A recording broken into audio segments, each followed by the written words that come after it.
va se la jouer à la mode grosse tête. Et maintenant, une question de Madame Josselin, directement du Calvados. Comment fait-on pour sculpter un son? Et oui, c'est aujourd'hui le sujet du jour. Ça peut paraître bête, mais avec Reaper, il est plutôt aisé de sculpter un son de A à Z. Je vous ai préparé une espèce de vague morceau, comme ça, voilà. Et nous, on va se concentrer sur cette nappe-là.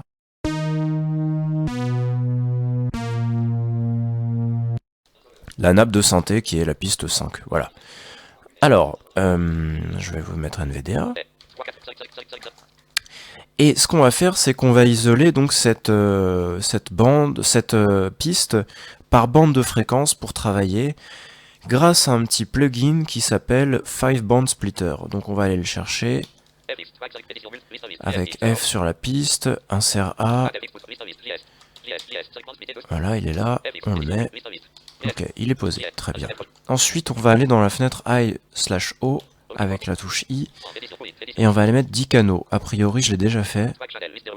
Voilà, on vérifie dans Track Channel. Normalement, vous êtes sur 2. Donc, vous descendez avec les flèches jusqu'à 10. On va avoir besoin de ces channels pour envoyer un L/R, left-right, à chacune des pistes. Vous allez voir, ça va se préciser. Donc, on a posé notre JS, on a mis 10 canaux à notre piste synthé qui nous intéresse là. Et puis, si je vais bien s'arrêter, et puis là, ce qu'on va faire maintenant, c'est qu'on va créer une piste qu'on va appeler bande, par exemple. Et cette piste, on va lui demander de recevoir, toujours dans la fenêtre I/O avec qu'on a ouvert avec I, on va lui demander de recevoir la basse, non pas la basse, justement le synth, voilà, la piste. Et alors, parfait. Donc là, vous voyez, en fait, dans Resave, on voit que le décibel, c'est à plus 0, donc c'est normal. Que la panoramique est au centre, et si on se déplace avec NVDA, avec le curseur NVDA, on voit qu'il est placé en post-fader, post-pan, panoramique, audio hardware output, et là, ce truc, barre oblique 20, il nous intéresse, normalement, sinon il y a marqué barre oblique 2, ça dépend, bon, peu importe. Ici, là, c'est source audio channel, c'est là-dessus qu'on ira cliquer après avec, moi je m'y rends avec le curseur NVDA et puis après avec, je focalise, je fais un clic gauche. Bon, donc là on a un barre oblique 2 pour la première piste, c'est parfait. Je vais dupliquer cette piste x4 encore pour en avoir 5. Voilà, j'ai fait D 4 fois pour avoir une copie exacte. Et donc là je vais sur la 7 par exemple.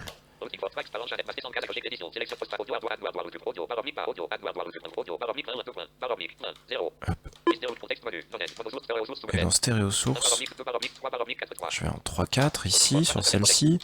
Sur la 8, je vais aller en 5-6.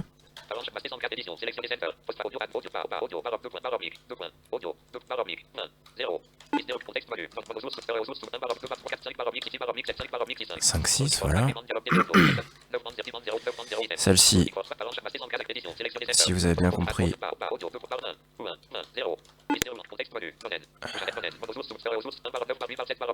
7, 8. Et puis, la dernière,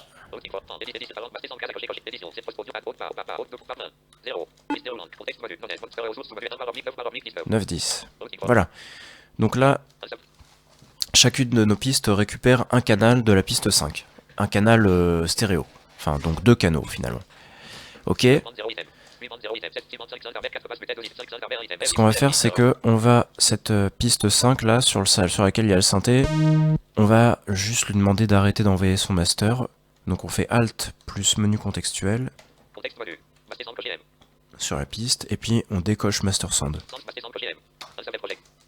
Voilà. Et là, normalement, si je solo-load chacune des pistes, on verra que on a la division du splitter, du band splitter.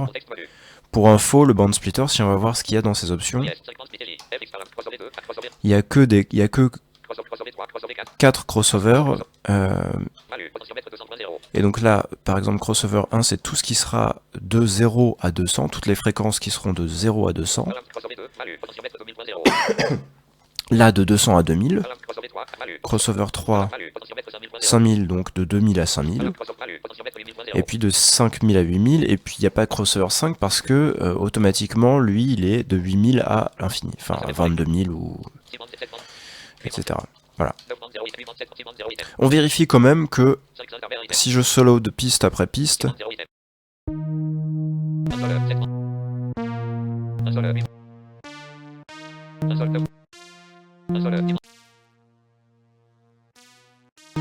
voilà, on a bien 5 bandes de fréquences bien distinctes, ça s'entend. Sachant que la première étant la basse. On a la médium après.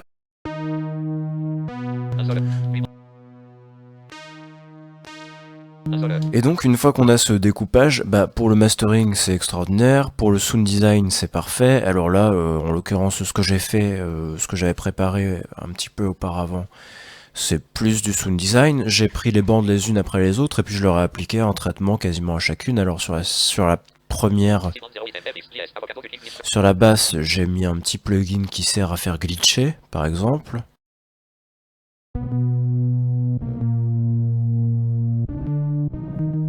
Ouais. Sur la médium, j'ai mis un chorus.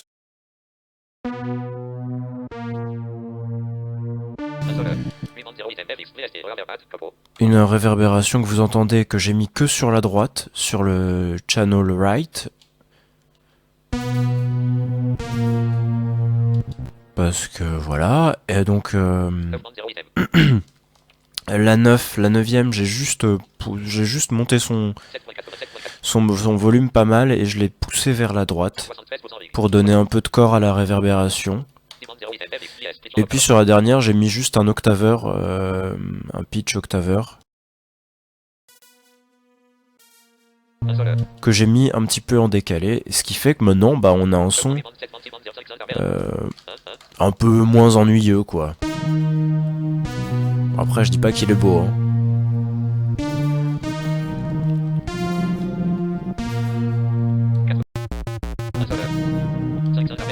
Mais ça marche vraiment pour tout, particulièrement si vous voulez travailler sur des sons dans la rue, des choses, n'importe quoi en fait. C'est hyper pratique.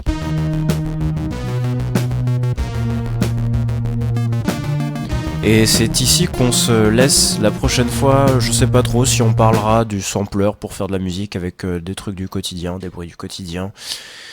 Si on parlera plutôt du l'auto-duking pour faire des voix off et que la musique se baisse toute seule. Si on parlera de la modulation de paramètres, c'est-à-dire déclencher n'importe quel paramètre des fixes à un signal sonore d'une autre piste, donc le sidechaining notamment, mais c'est plus, on peut faire des choses beaucoup plus variées. Je ne sais pas encore, je n'ai pas réfléchi, mais en tout cas je reviens vers vous très vite. Ciao!